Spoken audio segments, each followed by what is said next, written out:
Today we are going to deal with the passive voice. Here are some tips for using the passive voice. The passive voice itself has some tenses: present simple, present continuous, present perfect, past simple, past continuous, past perfect, and future with will. Okay, for the first beginning, we are dealing with a sentence that has no subject. It begins with object.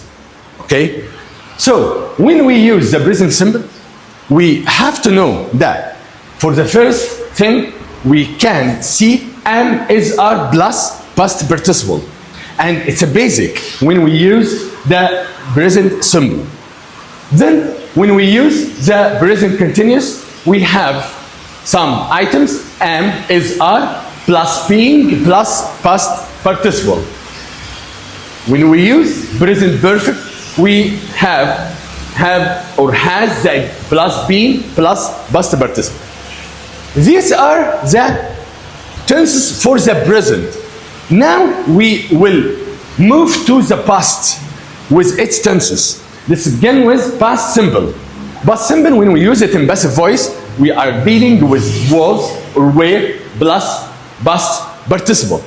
Then we have past continuous, was, were, plus being, plus past participle. Don't forget, when we are dealing with any tense in continuous, we should use being. When we use the present continuous, we use also being. So here in present continuous, it's a must to use being, and in past continuous, it's a must to use being. When we use past perfect, we have here had plus been plus past participle.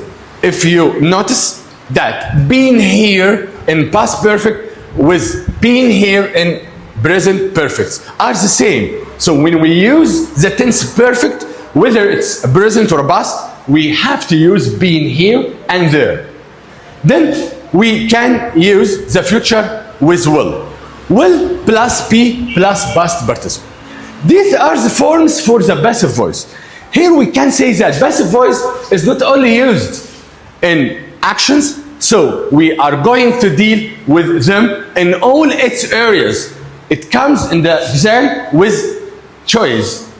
Choice here, we have to use any of these tenses. When we see the sentence itself, don't forget to choose whether it's a sentence is in present or in the past or in the future.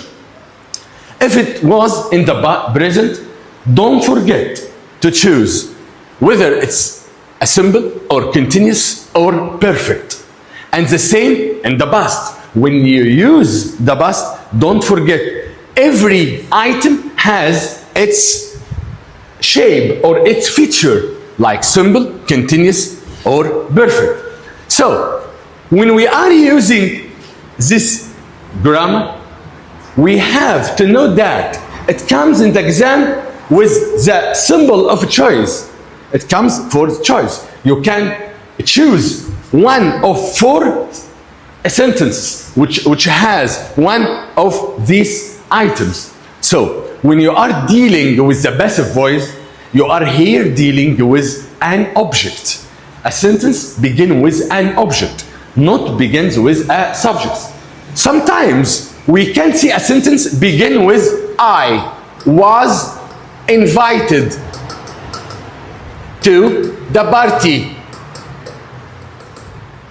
Some students may think that I here is a subject. No, it's not a subject. It's an object.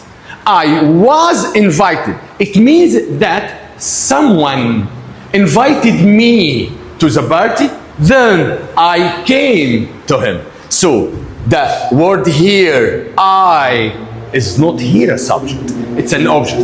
And it's a very important thing to understand and to notice when you choose your right sentence. Don't forget, sometimes you can see a hidden object. We can call I here hidden objects because it's not a subject here. I was invited. I here is not a subject, but it's an object, but it's hidden in the meaning. So don't forget, my students, that this grammar, passive voice should come to our exam. And don't forget the steps we can follow when we choose the right sentence. I'm wishing you great success in your life, and I'm sure you will pass them in the future, and you will be good doctors, engineers, and so on. I'm wishing you always the great. Thank you.